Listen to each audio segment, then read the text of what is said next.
venimos hablando en los últimos tiempos sobre la política económica del gobierno actual, y yo dije varias veces alguna cosa que me parece que no era totalmente así. Yo decía que todas estas políticas ya fueron aplicadas por Martínez de Hoz, por Menem, que yo recuerde, creo que más atrás por Prebisch, pero hay algo en la aplicación de estas políticas económicas que es que este es un gobierno que quiere destruir el Estado, a diferencia de esos gobiernos.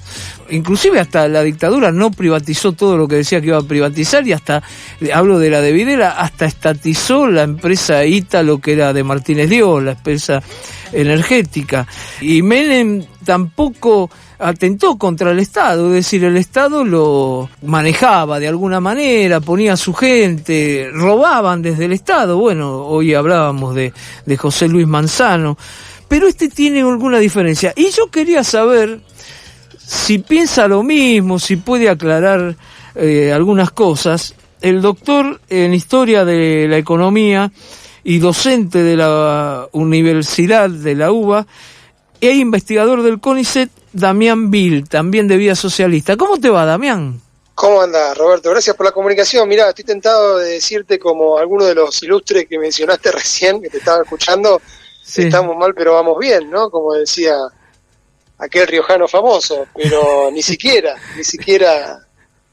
parece ser la situación. No, pero viste lo que yo estoy viendo, por ejemplo, ahora cuando están echando gente en el Estado, desarman el Estado de cantidad de programas, inclusive quieren atentar contra la universidad cuando ellos, o por lo menos la gente que está alrededor de Milei, ¿no? Él salieron de la universidad pública, y ahí me parece que es la diferencia, ¿no? En esto de la economía, como que quieren avasallar todo, pero para entregarlo directamente a las empresas privadas, cosa que no hicieron ni los militares, ¿no?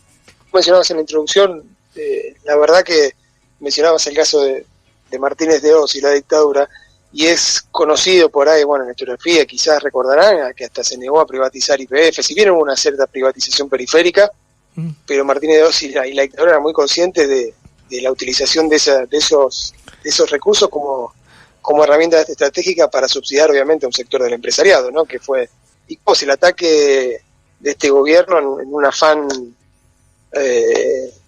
que no va a tener ningún resultado, eso ya para adelantarlo.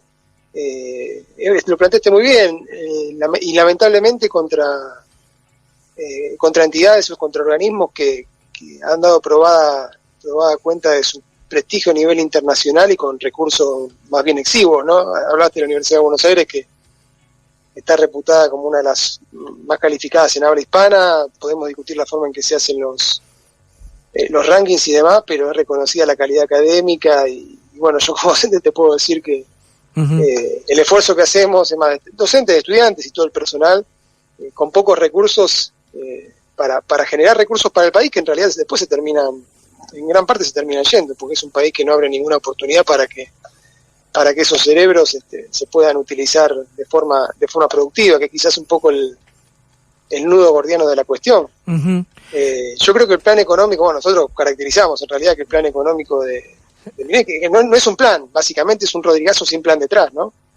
O sea, vos lo mencionaste, es un desguace, un ataque fuerte sobre el Estado, pero no solamente eso, sino que ha arrancado con una devaluación brutal, pero sin ningún mecanismo de compensación de esa devaluación. Entonces, vos lo que tuviste inmediatamente es un traslado a precios de esa devaluación, con lo cual la idea de que esto fue culpa de Massa o de la emisión de Bataki, como decía Milei, que esto en realidad es un retraso de 18 meses de la emisión, etcétera, es zaraza, digamos. En realidad lo provoca el mismo gobierno sin tener ninguna medida que pueda atenuar la devaluación brutal de los primeros días de gobierno, que fue más del 113%, si no saca mal la cuenta.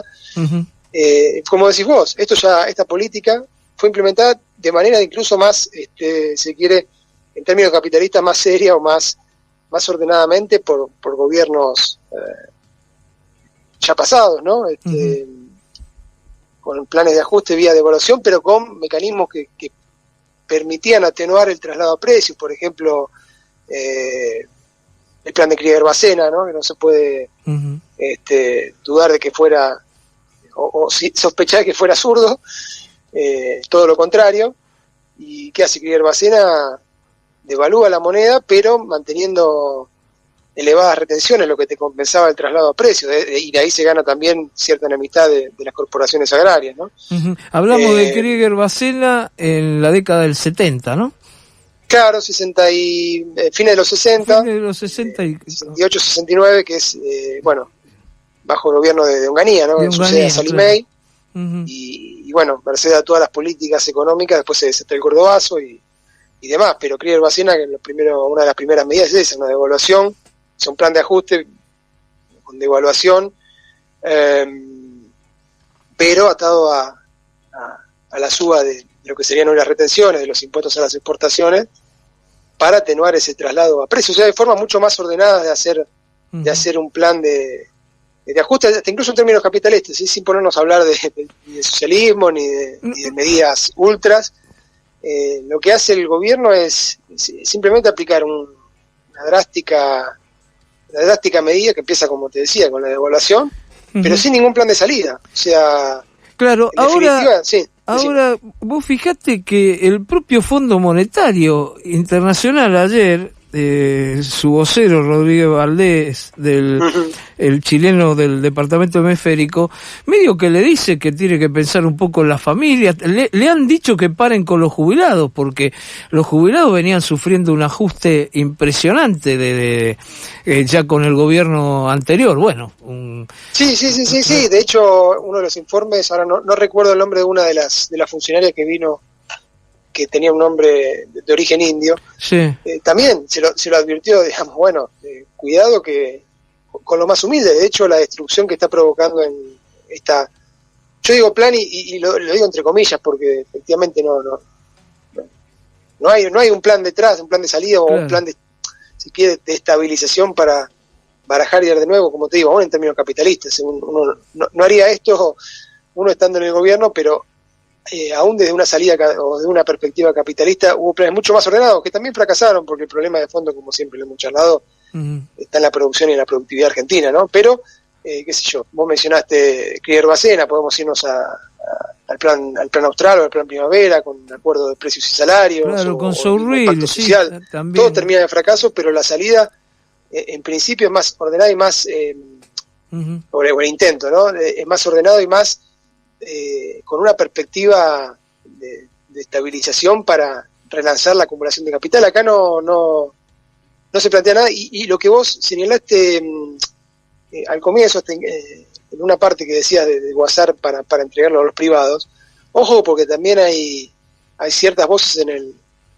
círculo rojo, en la propia burguesía, que empiezan a ver con cierto recelo estas medidas, sobre todo en el área de la producción, ¿no? Bueno, ya tenemos la obra pública, pero también la propia sociedad rural y la UIA, ahora que hablaste de los organismos públicos, pusieron, no grito en el cielo, pero advirtieron al gobierno que no puede desmantelar los organismos de CICI técnica, de los cuales muchas de estas empresas se nutren por acuerdo con el Estado y demás, o incluso por participar en propios desarrollos y demás. Con lo cual me parece que el problema viene antes por ese lado, si queremos hablar de aparte el aspecto social del tema. Sí. Claro, y aparte hay toda una burguesía que era lo que llamaba Sartelli, o llamábamos la burguesía choriplanera, ¿no? Que es decir, acostumbrada a que el Estado también la solvente o le solvente a veces las pérdidas, que esos también van a poner el grito en el cielo, ¿no? Con todo esto. Y bueno, de hecho mucho de la actividad privada está en grandes problemas, en función de esto que señalábamos, ¿no? De que detrás de esta batería de medidas lo que se ha producido es una recesión terrible. Con lo cual, sin acceso a, digamos, o con una caída fuerte de ingresos y con una inflación creciente, con la realidad de esta inflación, hasta incluso muchos de los privados que tienen que vender su stock casi al costo o menos para no quebrar. Obviamente muchos de los que viven del mercado interno resentido en términos económicos, quiero decir, no Ujú. morales, Sí. en cuanto a que sus negocios caen, no hay una perspectiva de aumento de la inversión, sino todo lo contrario, de desinversión, Ujú. con lo cual la situación puede ponerse mucho peor de lo que está. Realmente la perspectiva o la dinámica o la política económica del gobierno no plantea posibilidad de superación, porque además, si vos te fijás, la devaluación que hicieron se trasladó rápidamente a precios, te volvió a trazar el tipo de cambio, o sea, te volvió a dejar un dólar relativamente caro, con lo cual este esquema es difícil de sostener y probablemente se marche hacia una nueva devaluación. La inflación la viene bajando viene bajando la velocidad, antes que nada, viene bajando la velocidad, la tasa, pero recién están a los niveles de noviembre, a los niveles que dejó Massa. Claro. Difícilmente puedan seguir bajándola. De hecho, tuvieron que suspender el aumento de transportes y el retiro de tarifa, o el aumento de tarifa, la quita de subsidios, porque los números de marzo probablemente les fueron a dar peor. Ujú. Con lo cual están en un atolladero Claro, él ayer que dijo no tiene perspectiva. Sí, que el dólar estaba bien, ¿no? Dijo que no está atrasado como... bueno, en este caso creo que vos dijiste también lo mismo, ¿no? Que es un dólar que sigue estando atrasado, por lo menos para lo que dicen ellos, ¿no? y sí, porque, digamos, ya, digamos, la propia inflación va comiendo los efectos, si quiere, de protección que tiene la devaluación y vuelve a atrasar el tipo de cambio. Por ahora lo pueden sostener, pero ¿hasta cuándo? Claro. Es muy difícil, ¿no?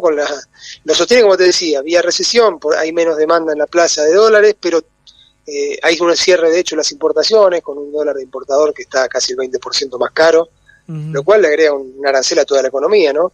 Uh-huh. Es curioso porque uno si se pone o no tanto, pero si uno se pone a ver las medidas concretas, va muy en contra de todo el discurso liberal que tiene el propio Milei, ¿no? claro. El propio Milei, incluso en campaña o actualmente. Ahora, Sí, muchos Damián, hablan de la B corta, ¿viste? Yo lo escuché sí. eso varias veces, ¿no? Es decir, que después iríamos hasta el fondo y de ahí sale algo nuevo. Bueno, algunos dicen que algo parecido se hizo en Grecia o en Portugal. ¿Vos cómo lo ves esto? ¿Ves alguna posibilidad de eso? No, básicamente es lo que te decía. A ver, ¿qué es lo que uno podría pensar en términos coyunturales de corto, de mediano plazo? Por un lado, vos podés tener...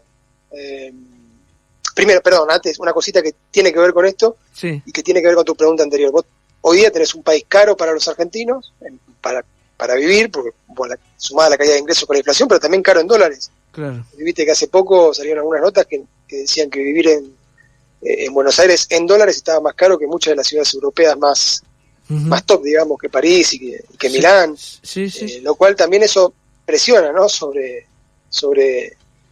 el tipo de cambio y hacia una futura devaluación. Pero esto que decías de la B, a ver, ¿qué puede esperar el gobierno en el corto, en el mediano plazo? Bueno, algo de una mejor cosecha que la del año pasado seguramente, porque no va a estar la sequía, aunque tampoco parece ser que vaya a ser una cosecha récord como se mencionaba en algún momento, y algo de vaca muerta si terminan las obras planeadas, que puede meterle un poquito de aflojar un poco la presión sobre la balanza energética, sobre la demanda de combustibles importados y demás, que eso puede dar un aire, pero con la medida no hay un proceso, no hay en vistas un proceso de inversión real. O sea, hoy en día solo los capitales financieros están contentos porque el gobierno le asegura la rentabilidad de los bonos y demás, pero tampoco es que largan nada.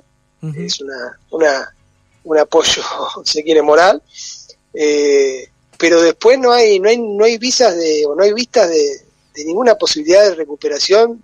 Decía esto sobre el proceso de inversión y demás. El problema sigue estando en la esfera de la producción. Fíjate que de hecho lo que está provocando es una destrucción masiva de riqueza social.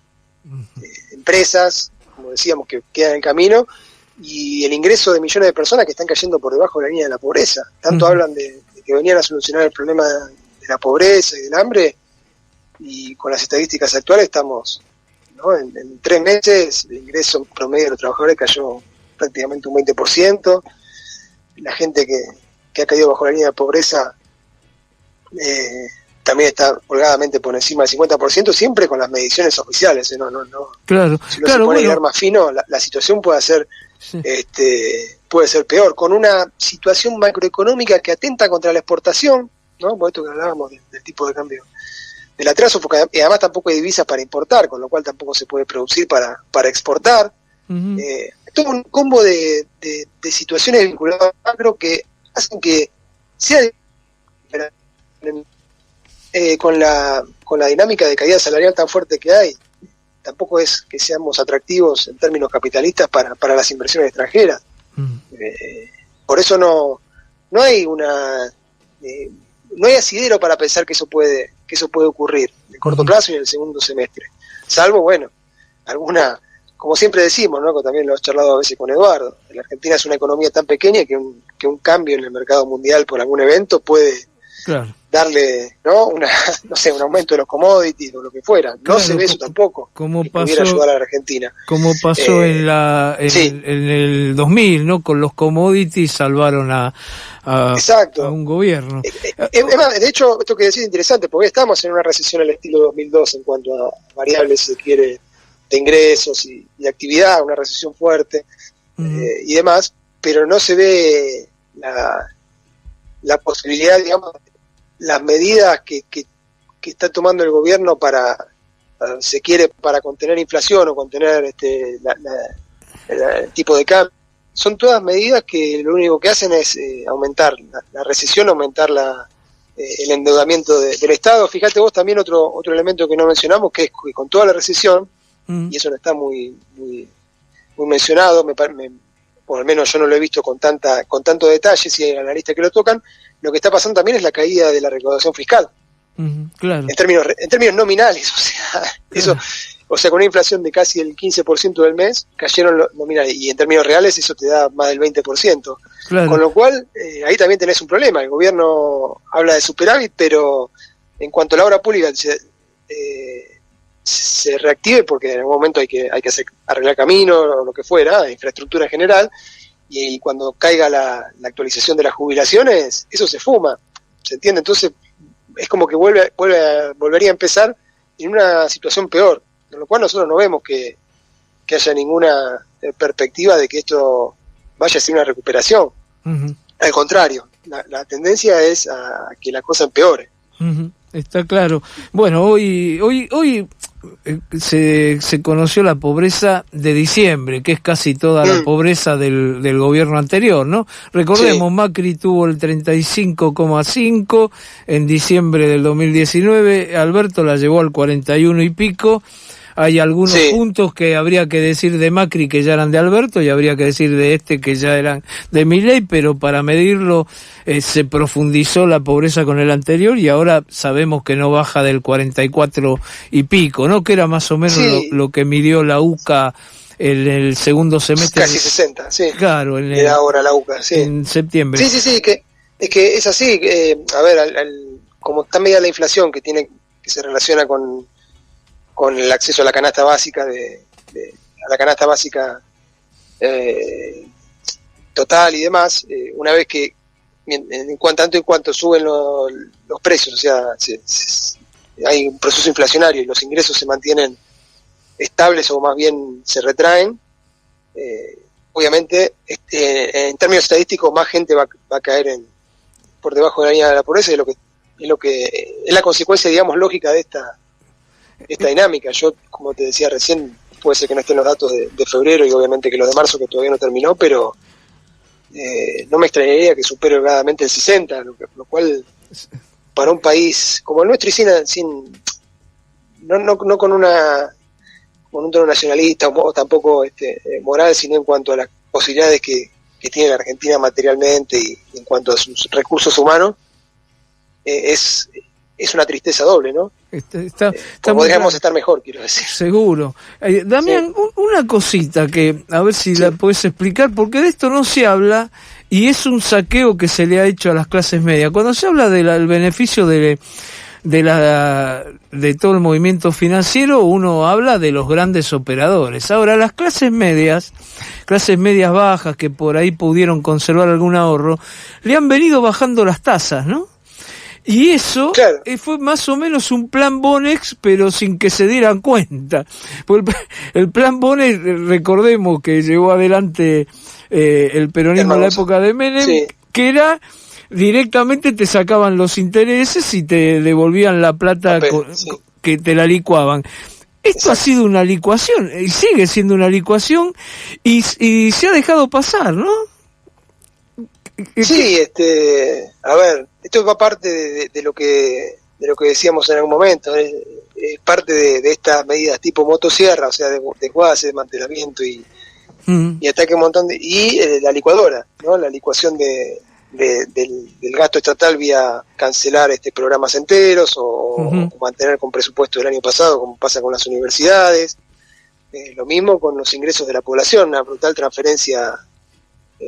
No es más que una brutal transferencia de ingresos, sobre todo, como decís vos, para clases medias y también por ahí para, considerando si uno quiere también muy etéreo, a los trabajadores de mejores ingresos que tienen un plus para ahorrar, ¿no? Claro, no, y a las pequeñas veces, empresas, sí, ¿no? Que por ahí tienen que hacer pagos al otro mes y le queda un sobrante, lo ahorran para el otro mes y se lo licuaron eso. Porque... Totalmente, sí. Claro. Es otra, como decíamos, ¿no? Otra forma de transferencia de recursos, como mencionábamos recién, el sector, tampoco eliminaron todos los mecanismos o los instrumentos del Banco Central para secar la plaza, pero que a su vez le generan intereses a la banca, claro, a favor de la banca, que sino que las LELIQ no existen más prácticamente en cuanto al monto, casi es nulo, pero no es que hayan desaparecido los instrumentos, se han cambiado por otra forma, que es el de los pases, claro, que son una especie de LELIQ a más corto plazo, pero generando un interés para los bancos, que también ahí le genera una deuda al Estado, con lo cual va por varios caminos, y por eso decía recién, ¿no? que por ahí el sector financiero es el que está contento, pero no es que tampoco largue una moneda, y el ajuste está recayendo sobre los sectores de la población trabajadora en cualquiera de sus formas. De hecho, bueno,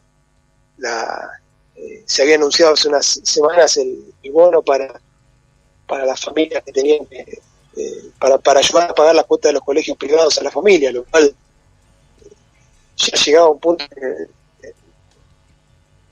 de degradación de las condiciones que lo que consideraríamos clase media no podía pagar las cuotas para sus hijos. Pasa lo mismo con las prepagas que mucha gente tiene para tener un plan de salud más o menos aceptable, o para tratar a familiares que tienen algún problema, se están volviendo impagables, y como decís vos, los mecanismos que por ahí a los cuales se podía apelar en su momento para atenuar la caída del poder adquisitivo, ahora se han ido acortando. Está muy claro. Otro elemento que va en línea con lo que señala vos, a mi entender, es que también mucha gente está vendiendo dólares que tenía ahorrados, los vende para llegar a fin de mes, ni siquiera porque tiene que hacer inversión, sino porque... Claro. Bueno, Damián... Un gasto específico, pero esa es parte de este ajuste sobre la población. Parece que éramos todos castas al final, ¿no? Sí. Por lo menos que los más pobres somos más castas que los otros. Sí, Damián, parece, sí. Yo te agradezco mucho por la charla que hemos tenido. Y seguiremos en otro momento que podamos hacer alguna otra nota para ver cómo avanza esto. Lamentablemente por favor. No pudimos dar buenas noticias. Pero... No, porque nosotros consideramos que el problema es que no ataca, al no atacar digamos, al no concentrarse en elementos de la producción, cualquier tipo de plan tiende a fracasar. Probablemente más estrepitosamente, porque no va a tener ningún resultado real, y las tendencias van hacia un empeoramiento, lamentablemente. Está muy claro. Te mando un abrazo grande, Damián, muchas gracias, como siempre. Por favor, a ustedes, y cuando quieran, bueno, saben que pueden contar con nuestra... Gracias, muy amable.